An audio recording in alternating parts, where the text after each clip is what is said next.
Je voudrais une fois encore présenter les excuses de la délégation parce que nous sommes venus en retard. J'avoue que l'état de la route y est pour quelque chose. Le temps que nous avons passé de Parakou pour allier Ouassa-Pionko suffisait pour quitter Parakou pour Cotonou. Ce n'est pas normal. Je me suis imaginé si on avait un malade à évacuer de Ouassa à Parakou ou de Ouassa à Natengu ou de Ouassa à Djougou, qu'adviendra-t-il de ce malade? C'est pourquoi je voudrais profiter de cette assise pour demander au gouvernement de faire toutes les diligences possibles pour que enfin Ouassa, Kouandé, Kéro puissent être soulagés en matière de route. Et c'est mon devoir de le faire en tant que responsable politique. C'est mon devoir de le faire de l'opposition. Parce que à l'issue des élections controversées de 2019, nous avons eu des députés nommés par le président Patrice Talon. Toi, tu es prochainement député. Toi, tu es député. Toi, tu es député. Et comme ils sont nommés, est-ce qu'ils peuvent vous demander des comptes au président de la République? C'est pas possible. Comme ils appartiennent au président, comme ils sont la chose du président, est-ce qu'ils peuvent penser aux populations de 2KP? Non. Pendant 4 ans, ils ont dit oui, monsieur le président, oui, monsieur le président, oui. Il n'y a pas non, monsieur le président. Est-ce que ça peut continuer? Non. Le député est le représentant du peuple. C'est vous qui désignez le président. Et quand nous allons là-bas à Porto-Novo, j'ai fait 8 ans déjà là-bas. Et je sais comment le gouvernement souffre quand il vient à Porto-Novo. Aujourd'hui, le palais de gouverneur, c'est devenu des chambres à coucher.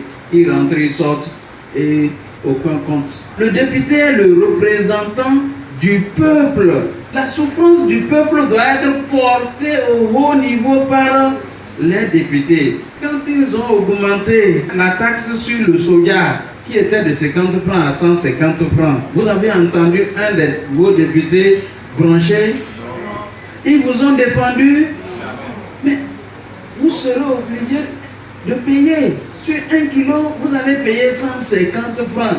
Personne pour vous défendre. Est-ce que ça peut continuer comme ça?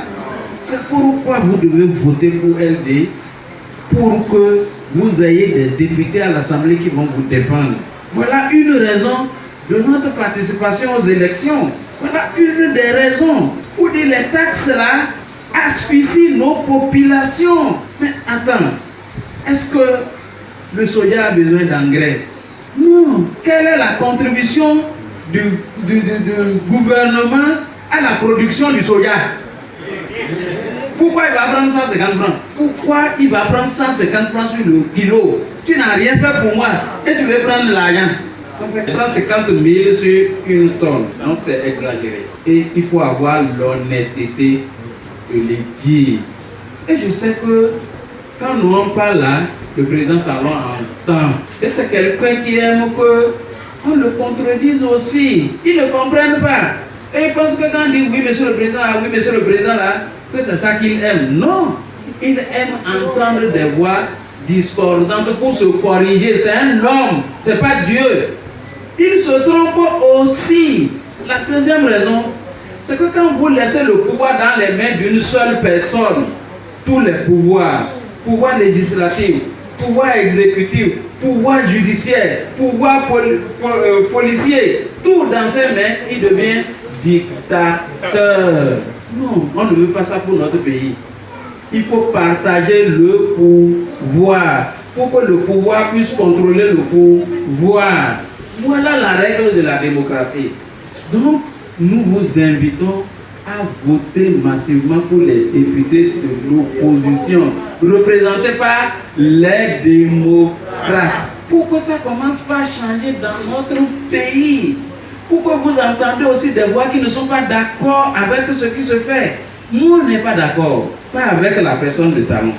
Talon est le président de la République.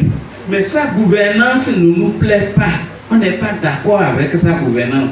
Et nous pensons qu'on peut faire mieux. Et nous pensons qu'il faut mettre l'homme au cœur des actions. Il y a des femmes qui m'ont précédé, qui ont parlé de la souffrance de la population. Qu'est-ce qu'on fait aujourd'hui pour atténuer cette souffrance-là? Voilà ce qui devait être au cœur de l'action du gouvernement. C'est ce que nous demandons. Et c'est ce que nous allons demander à l'Assemblée nationale, si vous votez pour nous.